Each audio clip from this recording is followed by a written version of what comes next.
Properties of Matter, Unit 7, Physics Class 9. Today we are discussing conceptual questions of this unit. Question 1. If you climb a mountain carrying a mercury barometer, would the level of the mercury column in the glass tube of the barometer increases or decreases as you climb the mountain? Explain. Barometer एक device है जिसमें आम तौर पे हम mercury fill करते हैं। ये बारोमीटर है जिसमें ये ट्यूब है और इसके साथ ये टब है। इस टब में और इस ट्यूब में मरकरी फिल है। इस बारोमीटर के ऊपर ये एयर प्रेशर है। मरकरी इस ट्यूब से बाहर आना चाहती है, लेकिन ये जो एटमॉस्फेरिक प्रेशर है इसने इस मरकरी को बैलेंस किया हुआ है, यानी मरकरी का वेट डाउनवर्ड है। मरकरी का जितना भी वेट है उसको इस एटमॉस्फेरिक प्रेशर ने बैलेंस किया है। एटमॉस्फेरिक प्रेशर और weight of the mercury equal है। अब जब हम माउंटेन पे चढ़ते हैं तो हम इस बारोमीटर को भी साथ लेकर जा रहे हैं। जब हम बारोमीटर को ऊपर की तरफ लेकर जाते हैं तो एयर अबव द बारोमीटर जो है वो डिक्रीज होती जाएगी, क्योंकि जब हम ऊपर जाएंगे तो हाइट, ये देखें ये टोटल हाइट है यहाँ से लेकर यहाँ तक। जब बारोमीटर यहाँ पे आएगा इस जगह पे तो अब हाइट ये है। जब ये बारोमीटर यहाँ पे आएगा तो अब हाइट ये है।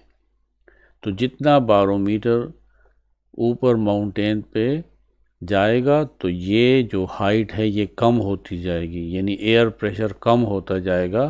फिर बारोमीटर के अंदर जो मरकरी है वो बाहर की तरफ निकलेगी, क्योंकि एयर प्रेशर मरकरी को बैलेंस कर रही थी। जब एयर प्रेशर कम हुआ तो मरकरी को मौका मिला कि अब वो बाहर आ सके और वो इस ट्यूब से बाहर आ जाएगी और मरकरी बारोमीटर जो है इसका लेवल इस ट्यूब में नीचे की तरफ आएगा, यानी डिक्रीज होगा, इस तरह आएगा। जितना जितना हम हाइट पे जाएंगे ये मरकरी कॉलम नीचे की तरफ आएगा, यानी डिक्रीज होगा।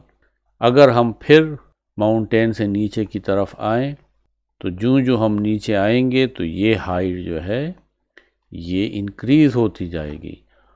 जब ये इंक्रीज़ होगी तो एटमॉस्फेरिक प्रेशर फिर बढ़ेगा, वो फिर इस मरकरी के ऊपर डाउनवर्ड डायरेक्शन में फोर्स एक्सर्ट करेगी और ये मरकरी दोबारा इस ट्यूब में ऊपर की तरफ जाएगा। तो इसका आंसर ये है कि जब हम माउंटेन पे ऊपर चढ़ते हैं तो mercury level in the barometer वो डिक्रीज होगा। As you climb a mountain the atmospheric pressure gets lower because the atmospheric pressure is basically created by the air above you. This means that more mercury will come out of the small tube until the pressure created by the mercury being pushed down and the atmospheric pressure level out again. जो हम ऊपर की तरफ जाएंगे तो atmospheric pressure कम होगा और उसको बैलेंस करने के लिए मरकरी जो है वो डाउनवर्ड डायरेक्शन में आएगी। जब एटमॉस्फेरिक प्रेशर और मरकरी का वेट इक्वल हो जाएगा तो मरकरी और मज़ीद नीचे नहीं आएगी। Question 2. Walnuts can be broken in the hand by squeezing two together, but not one. Why? अगर दो अखरोट को हम इस तरीके से, इस तरह इस फिगर में दिखाया गया है, रखें तो ये आसानी से टूट जाते हैं, लेकिन अगर एक वालनट हाथ में हो तो वो मुश्किल से टूटता है। यहाँ पे प्रेशर इन्वॉल्व है। जब हम दो वालनट्स को इस तरीके से रखते हैं तो देखें दो वर्नर्स के दरमियान एरिया बहुत कम है, और जब एरिया कम हो तो ज़्यादा प्रेशर क्रिएट होगा, जो हमें ये फार्मूला भी बताता है कि pressure is equal to force by area. Its mean that smaller is the area, greater will be the pressure. You can see here between these two burners the area is very small, so when we press these two burners together they easily broken. Answer: pressure depend on two things, the force and the area. Pressure is equal to force by area. The message of this equation is that a small force creating a big pressure if area is tiny. When we join the two burners together, the contact area between a large pressure and burners can be broken conveniently. Question 3. Why is the cutting edge of the knife made very thin? यहाँ पे भी same question 2 की तरह pressure involve है. हम knife को तेज़ क्यों करते हैं?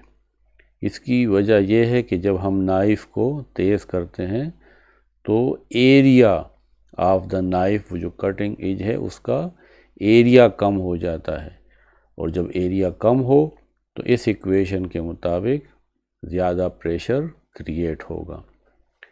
Answer: pressure is equal to force by area or P is equal to F by A.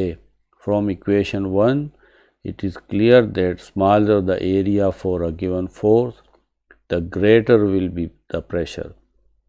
You must have observed that it is difficult to cut things with a blunt knife.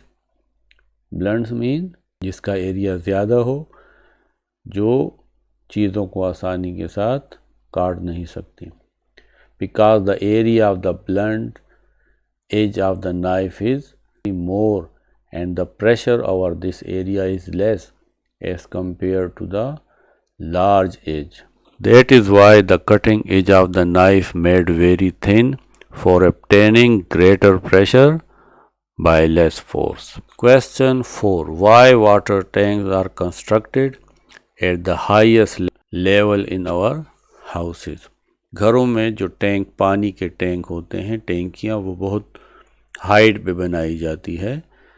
तो इसकी क्या वजह है? इसका answer है water has the ability to maintain its level. The pressure of water pipe system increases with height. Thus, for the easy flow of water in a pipe system, the water tanks are constructed at highest level in your houses. पानी अपनी सतह बरकरार रखता है, यानी water हमेशा high level से लो की तरफ फ्लो करेगा, और जितना हाइट ज़्यादा होगा उसका प्रेशर ज़्यादा होगा. इसलिए water tanks are usually constructed at highest level in our houses. Question 5. This question is very important question. Why a small needle sinks in water and a huge ship travel easily in water without sinking? एक छोटी सी सुई तो पानी में डूब जाती है, लेकिन बहुत बड़े बड़े शिप नहीं डूबते. इसकी क्या वजह है? यहाँ पे आर्किमीडिस प्रिंसिपल है. आर्किमीडिस प्रिंसिपल ये है कि बॉडी को जब हम लिक्विड में रखते हैं तो पानी डिस्प्लेस होगा. वो ऑब्जेक्ट अपनी जगह बनाने के लिए पानी को हटाएगा. अगर ये पानी जो हटता है इसका वेट उस ऑब्जेक्ट से ज़्यादा हो, जिस ऑब्जेक्ट को लिक्विड में डुबोया जाता है, तो ये ऑब्जेक्ट नहीं डूबेगा. लेकिन अगर वो ऑब्जेक्ट जिसको पानी में या लिक्विड में डुबोया जाता है उसका वेट ज़्यादा हो और वो लिक्विड जो डिस्प्लेस हुआ है उसका वेट कम हो, तो फिर वो ऑब्जेक्ट डूबेगा. यही इसका क्राइटेरियन है. Answer: The criterion for sinking or floating of an object in a fluid is if the density of the object is less than the density of the fluid in which it is immersed, it will float.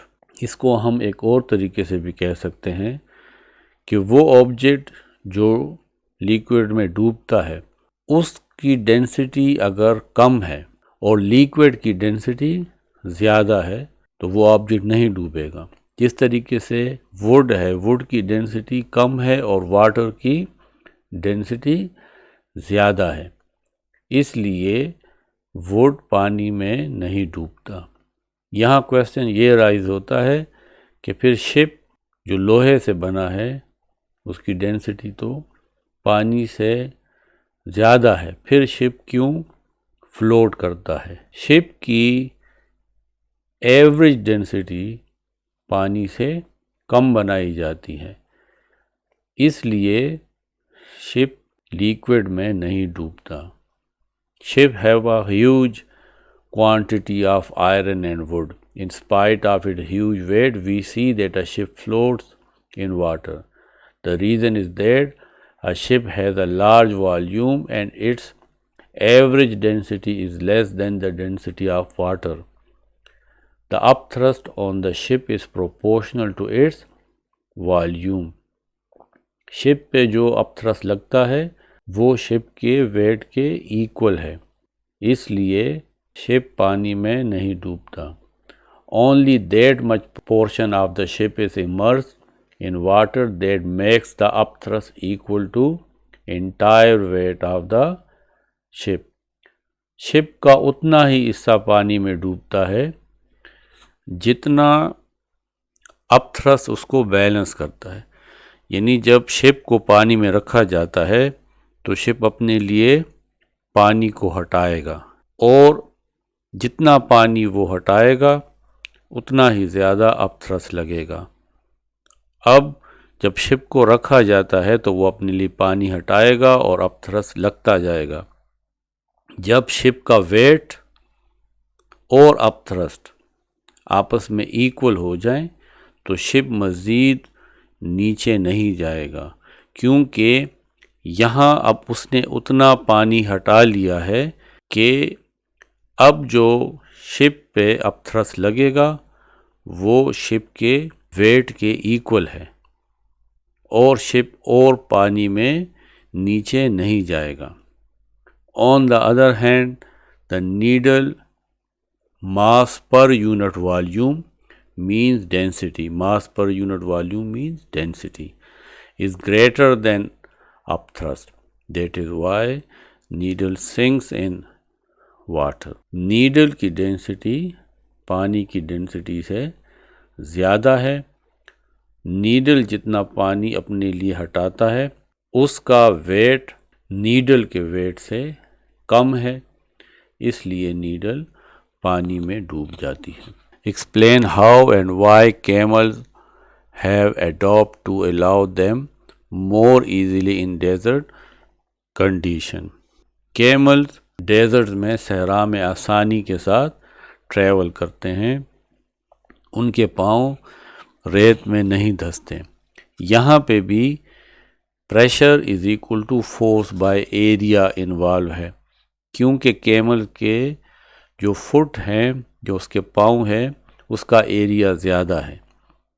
इस वजह से वहाँ कम pressure create होगा और camel जो है उसका पाँव रेत के अंदर नहीं धंसता, क्योंकि कम प्रेशर क्रिएट होगा।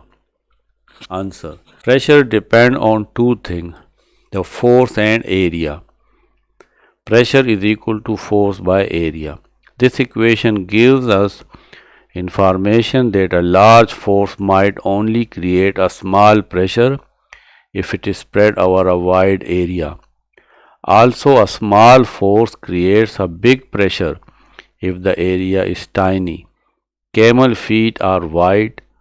Large feet means a large area of contact and thus less pressure, so they can walk on sand more easily. Their huge feet help them to walk on a sand without sinking in it. Question 7. You would have probably experienced your ears popping while driving in mountains. Why ear pop? जब हम पहाड़ों में सफ़र करते हैं तो हमारे कान जो हैं वो एक ख़ास किस्म की आवाज़ प्रोड्यूस करते हैं। ऐसा लगता है हमारे कान जो है वो इस तरह मामूली सा ब्रस्ट करते हैं, जिस तरह बबल ब्रस्ट होते हैं। इसकी क्या वजह है? देखिए, इसकी सिंपल वजह ये है, इसकी रीज़न ये है कि जब हम लोअर हाइट पे होते हैं, जब हम नीचे होते हैं, कानों के अंदर का प्रेशर और कानों के बाहर का प्रेशर वो एक जैसा होता है। जब हम ऊपर की तरफ आते हैं तो आउटसाइड प्रेशर जो है वो आहिस्ता आहिस्ता डिक्रीज़ होता जाता है और इनसाइड प्रेशर उसी तरीके से ज़्यादा होता है, जिस वजह से एयर जो है वो हमारे कानों में ट्रैप हो जाती है और जब वो ट्रैप एयर बाहर एयर प्रेशर जो कम है उसके ऊपर फोर्स एक्सर्ट करती है तो बैलून से बनते हैं और जब वो बैलून ब्रस्ट होते हैं तो हमें पॉपिंग, हमारे जो एयर है वो पॉपिंग करते हैं। Air pressure is lower in the mountains.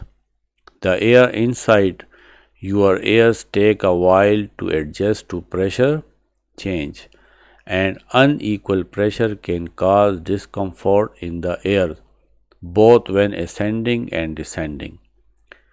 When you climb higher in a car in the mountains, you are going into an area of lesser air pressure. The air from the lower altitude is trapped in the inner air.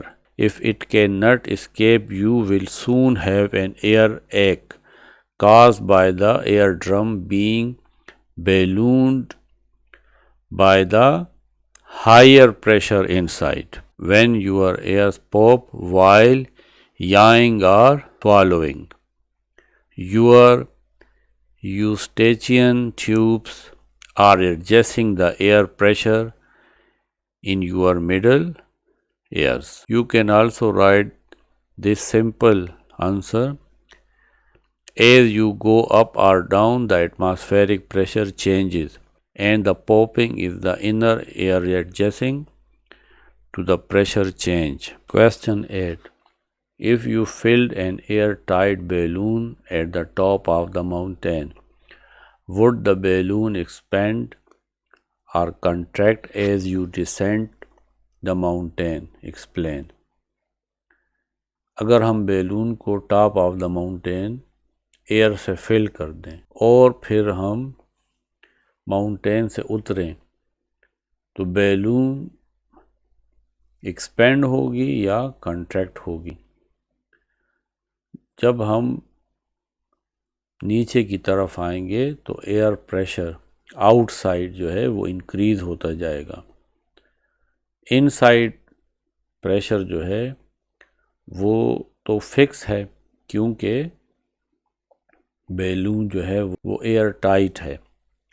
अब जब हम नीचे की तरफ आएंगे तो atmospheric pressure increase होगा और ये एटमॉस्फेरिक प्रेशर बैलून के वॉल्स के ऊपर प्रेशर एक्सर्ट करेगा तो साइज़ ऑफ द बैलून जो है वो कंट्रैक्ट होगा और उस वक्त तक कंट्रैक्ट होगा जब इनसाइड प्रेशर और आउटसाइड प्रेशर इक्वल ना हो जाए। As we descend the mountain the balloon will contract as the atmospheric pressure outside the balloon increases so that the inside pressure equals the outside pressure. Question 9. A rowboat is floating in a swimming pool when the anchor is dropped over the side. When the anchor is dropped, water level in the swimming pool increases, decreases or remain the same. Explain. Anchor उस heavy iron का एक load होता है जिसको boat को रोकने के लिए यूज़ किया जाता है। जब बोट किनारे पे रुकती है तो इस एंकर को नीचे फेंक दिया जाता है ताकि बोट जो है वो अपनी जगह पे रुकी रहे। तो जब ये एंकर बोट में था तो ये उसका हिस्सा था। जब इसको वाटर में फेंक दिया गया तो अब ये इसका हिस्सा नहीं रहा, इसलिए वेट ऑफ द बोट जो है वो डिक्रीज हो जाता है जब एंकर पानी के अंदर गिराया जाता है। क्योंकि एंकर पानी का हिस्सा है, वो अब बोट का हिस्सा नहीं है। इस वजह से when you put the anchor into the water, the pole water level goes down a bit. When the anchor is in the boat, the mass of the anchor is the part of the mass of the boat, which is displaced in equal mass of the water in order to float. When the anchor is in the water, the mass of the anchor is no longer part of the mass of the boat, and the water line on the boat and in the pool actually goes down a bit. जब anchor boat में था तो anchor और boat वो उसका weight downward direction में था और उसको वाटर का अपथ्रस्ट बैलेंस कर रहा था। जब एंकर फेंक दिया गया तो अब एंकर बोट का हिस्सा नहीं है। इसका मतलब है कि अब अपथ्रस्ट जो बोट के ऊपर लग रहा था ऊपर की तरफ, वो अब कम मास को, यानी अब बोट का मास कम हो गया है, कम मास को बैलेंस करेगा। इस वजह से बोट थोड़ा सा ऊपर की तरफ आ जाएगा, या हम कह सकते हैं कि water line on the boat जो है वो थोड़ा सा नीचे की तरफ चला जाएगा। Question 10, which material is more elastic, steel or rubber, and why?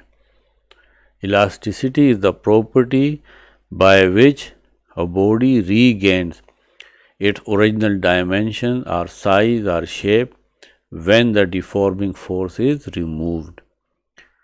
वो चीज़, वो मटीरियल ज़्यादा इलास्टिक है जिसको डिफॉर्म करने के लिए ज़्यादा फोर्स रिक्वायर्ड हो, और जब वो डिफॉर्मिंग फोर्स रिमूव की जाए तो ऑब्जेक्ट ईजीली अपनी शेप को रीगेन कर सके। स्टील पे ज़्यादा फोर्स लगानी पड़ती है अगर हमें उसका साइज़ या शेप चेंज करना पड़ता है, और अगर उस फोर्स को रिमूव करें तो स्टील अपनी शेप आसानी के साथ रीगेन कर लेता है। इसलिए हम कह सकते हैं कि steel is more elastic than rubber. An elastic body opposes the force that tends to deform it. Steel is more elastic than rubber because more force is required to bring about the change in shape or size of the steel than is required for the same amount of change in rubber. It is easier to change the shape or size of the rubber. We say rubber is more plastic than steel. दूसरे अल्फाज में ये भी कह सकते हैं कि rubber जो है वो ज़्यादा प्लास्टिक है and steel is more elastic.